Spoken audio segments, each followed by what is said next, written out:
நீங்கள் வீடியோவில் பார்க்குறது கப் சாம்பிராணி செய்கிற மேனுவல் மிஷின் சிங்கிள் பீஸ் ஒரு பீஸ் செய்யலாம். இந்த டை பார்த்திங்கன்னா ஸ்டீலில் இருக்கும். இது வந்து மேலே தூக்குறது எப்படி தூக்குறதுன்னு பாருங்கள். நீங்கள் சப்போஸ் இதில் சாம்பிராணி வச்சுட்டு அடிக்கிறீங்கன்னா இந்த பின்னு வந்து லூஸாக தான் இருக்கும்.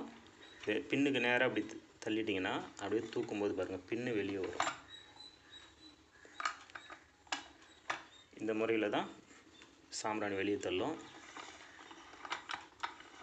நீங்கள் மாவு வைக்கிறதா இருந்தால் இதை வந்து இப்படி தள்ளிடணும். தள்ளிட்டு ஃப்ரீயாக மாவு வச்சுக்கலாம். மாவு வச்சுட்டு அப்படியே அழுத்திட்டு வெளியே தூக்கும்போது இது இப்படி தள்ளிக்கணும். இதுக்கு நேராக வச்சுட்டிங்கன்னா இந்த பின்னை வெளியே தள்ளும். அது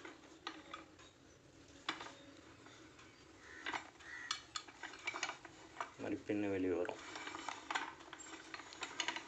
ரொம்ப ஈஸியாக செய்யலாம். இப்போ பாருங்கள், இதுதான் கப் சாம்பிராணி.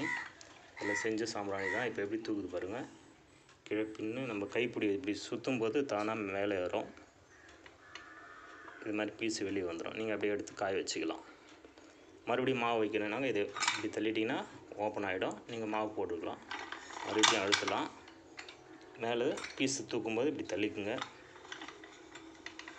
இந்த மாதிரி மேலே வந்துடும். இந்த மிஷின் வேணும்னா வாட்ஸ்அப் வழியாக கேட்டு வாங்கிக்கலாம். இல்லைனா அமேசான்லேயும் இருக்குது. நாங்கள் தான் சேல் பண்ணுறோம். அதுலேயும் நீங்கள் வாங்கிக்கலாம். இதோட ப்ரைஸ் வந்து எங்ககிட்ட டைரெக்டாக வாங்கினா 6000 ரூபாய், அமேசானில் 7500 ரூபாய். இந்த மிஷின் வேணுன்றவங்க வாட்ஸ்அப் வழியாக கேட்டு வாங்கிக்கலாம். WhatsApp number 96 26 06 21 73. ரொம்ப எளிமையான மிஷின். ஹைட்ராலிக்கில் பண்ணுற மாதிரி நல்ல ஃபினிஷிங் கிடைக்கும். இது ஸ்டீல் டை, டோட்டலாக ஸ்டீல். இதுவும் பாட்டம் மட்டும் அலுமினியம். நன்றி. வேணுன்றவங்க கான்டாக்ட் பண்ணலாம்.